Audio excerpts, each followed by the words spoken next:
Voina chuan guitar lesson thar kan zir ho lenga voina kan zir ho le tur chu Olaftea Hringnun ti hla sakha guitar ol samten Perhdan kan zir ho le don ni masabera chuan F sharp hei hi an original chord ania original key a sakna nia chuan hnuwa G hian ol samte Perhdan karon sei le don ni masabera chuan F sharp in ala F sharp me dan chu kuzung chalin second fret a kan baranga chunga tanga top thlengin kuzung line third fret a khan third string kuzung u in fourth fret a khan fifth string kuzung te in fourth fret a ve khan fourth string a chung ber chang kan strum thla chuan asanga hian b hmanga b hi te point kan met theya mase ol samjok nan hemi shape ngai thau kha ladala kha kha 7 fret a slide phaila kha kha b a chuan aniama C sharp ta point C sharp me theya B shape thau khanin 4th fret a mase ol samjok nan a shape ngai thau khan 9 fret a hei hi B nia aniama hetlai kha B C sharp a chuan minor a hian D sharp minor kan hmanga D sharp minor tu ten kan hmetang kuzung chalin 6 fret a khan 3 chung bertel 11 kan baranga kuzung line 7 fret a khan second string kuzung u in 8 fret a khan fourth string kuzung te in 8 fret a ve khan third string a kha fifth string a chang kan strum thaleng chuan strum dan hi chi khat chau kan nei lenga chumi chu down down down down up ani khami down down down down up kha chord khata vai khat zela ka lang a tian down down down down up down down down down up na na na na na na na na na na na na na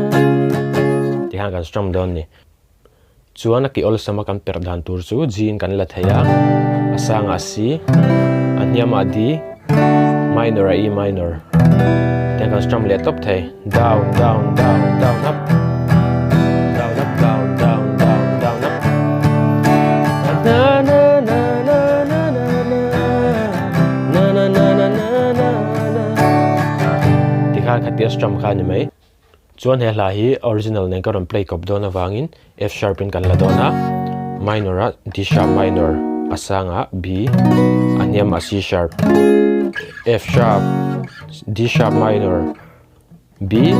C sharp khami pali khana kwal charang C sharp zo khan F sharp achang kan kwal le zel don ni chu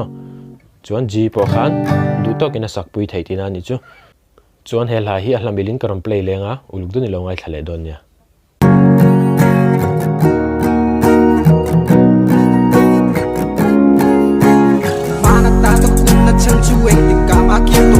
Zana nên em cất khá liềm muốn lui vòng tu ôm lâu cả lưng mà lên thui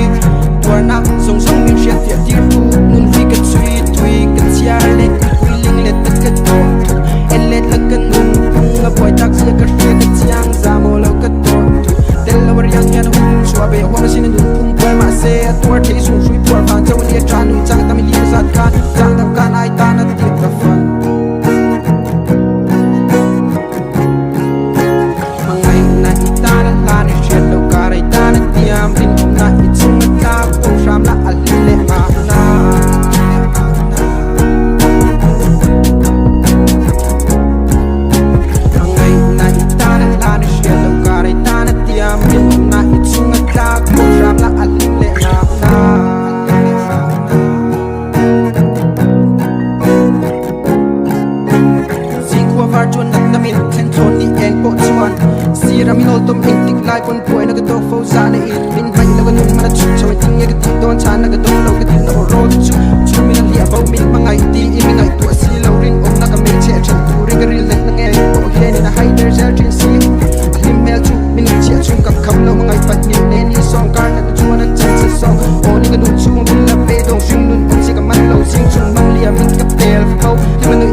lo